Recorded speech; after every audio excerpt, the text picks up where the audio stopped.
और तुम जो हो, अगर जो तुम समझ रहे हो इसे तुम छोड़ दोगे तो तुम अपने को पा सकते हो। सहजता देखिए, तुम जिसको पकड़ रखे हो, जो तुम अपने को समझ, इसे छोड़ो, इससे अलग करो। Separate yourself from the identification, recognization of your personality and egos. सहज भाषा में अपने ईगो को ड्रॉप करो, अपने पर्सनालिटी को ड्रॉप करो। You are there, you are available to be yourself, you are realize. यही समाधि भी कहता है कि इतनी बड़ी बड़ी बातें करते हो, इतनी दुनिया को ज्ञान बांटते हो, विद्वता तो बांटते हो, तुम अपने को तो जानते नहीं, अपने पास तो लौटे नहीं। तो पहले लौटो तो, और उस लौटने के लिए तुम्हें चुप रहना पड़ेगा, तुम्हें अपनी विद्वता का प्रदर्शन नहीं करना पड़ेगा, तुम्हें अपने योग की व्याख्या नहीं करनी पड़ेगी, तुम्हें क्रिया योग, सहज योग, कुंडली योग से सिखाना नहीं। अगर तुम सत्य को जानते हो तो तुम कुंडली के बारे में क्यों चर्चा कर रहे हैं? ये तो ऊर्जा हुई ना, इंद्रिया हुई ना। तो कहने का मतलब तुम सत्य को आत्मसात नहीं किए हो, तुम सत्य को नहीं जानते, तुमने अनुभव नहीं किया है, इससे तुमने विषयातीत हो गए हो, विषय को पकड़ रखा और उस ऑब्जेक्ट के बारे में डिस्क्रिप्शन करने में तुम लगे हो, उस जितना तुम जानते हो उसको पढ़ाने में तुम लगे।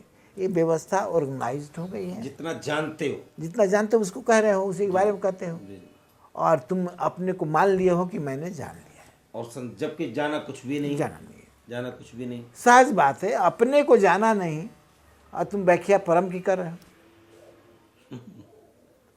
जब अपने को जान लो तब परम को व्याख्या करने की जरूरत नहीं।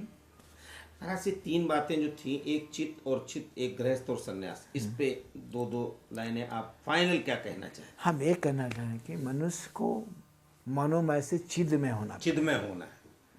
मनोमय होने से हम संसार रहते हैं, और चिदमय होने से हम मूल में, प्रकृति के मूल में चले जाते हैं। चिद ही प्रकृति है, चिद ही महतत्व है।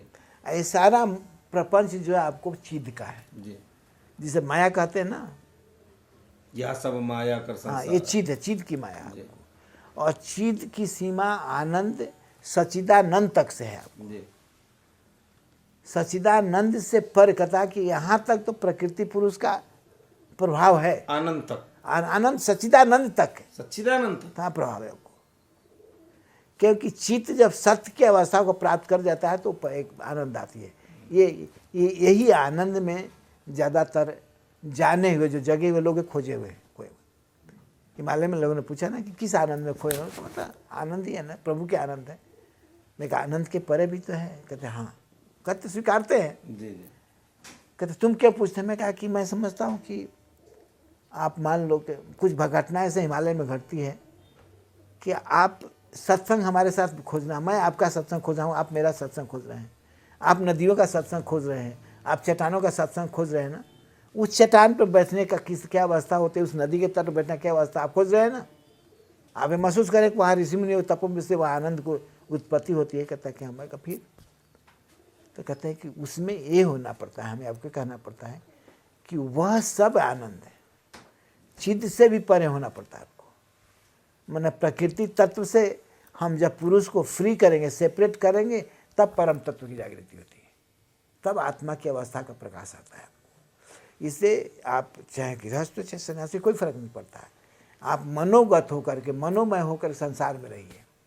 और जब भी आपको थोड़ा समय मिलता है 24 घंटे में, अकेले हो जाइए।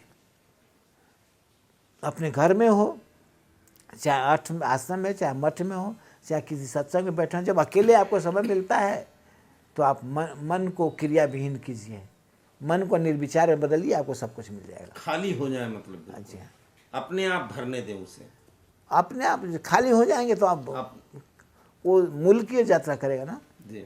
अगर कोई आकर्षण होगा, कोई फीडिंग होगी जी। तो पात्र तो भरा है जी। ये फूल बड़ा सुंदर है जी। इस फूल में बहुत सुंदर, तो हम तो फूल अप कर रहे हैं, तो इसमें आगे खिंचाव तो करेगा, इसमें और सुंदर महक, तो और दूसरा फूल का महक से सुंदरता दिखाई पड़ेगा, तो हम खींचते, इम्प्रेस में चले जाते हैं, खिंचाव में।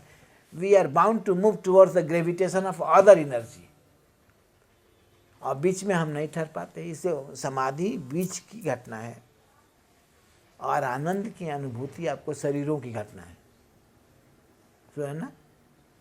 आनंद मिल रहा है भौतिक शरीर से जुड़ करके, इमोशनल शरीर से जुड़ करके, सूक्ष्म शरीर से जुड़ करके, मनस शरीर से जुड़ करके, आत्मा के शरीर से जुड़ करके, प्रभु के शरीर से जुड़ करके आनंद मिल रहा है। कहता है कि जहाँ जहाँ हम शिव की मूर्ति है, हम उससे भी हमारा विचार जुड़ जाता है तो उससे हमें आनंद मिलने लगता है। हम स्वरूप से जुड़ गए हैं, उस ब्रह्म के आत्मा से, ब्रह्मत्व उसके से पीछे मूल क्या है उस पे उसको ढूंढना बंद कर दिया, छूट गया।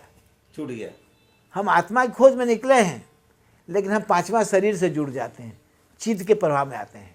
जो प्रकृति है ना, प्रकृति हमें मुक्त नहीं करती, प्रकृति की माया हमें पकड़े रहती है। जब चित्त से हम परे जाएंगे, जब प्रकृति को भी हम छोड़ेंगे, प्रकृति का एक सिंपल व्यवस्था है कि एक स्त्री है, एक पुरुष है ना आपको। तो घर में स्त्री है, बाहर में पुरुष है। सारा बाहर का व्यक्ति जो तैयारी कर रहा है ना आपको घर को सजाने के लिए, और घर में जो नारी बैठी है ना सारा क्रिएट करती चली जा रही है पुरुष की स्वागत करने के लिए। दोनों का संबंध बनता रहेगा आपको। लेकिन पुरुष की स्त्री के मन में ये प्रभाव होता है कि हमें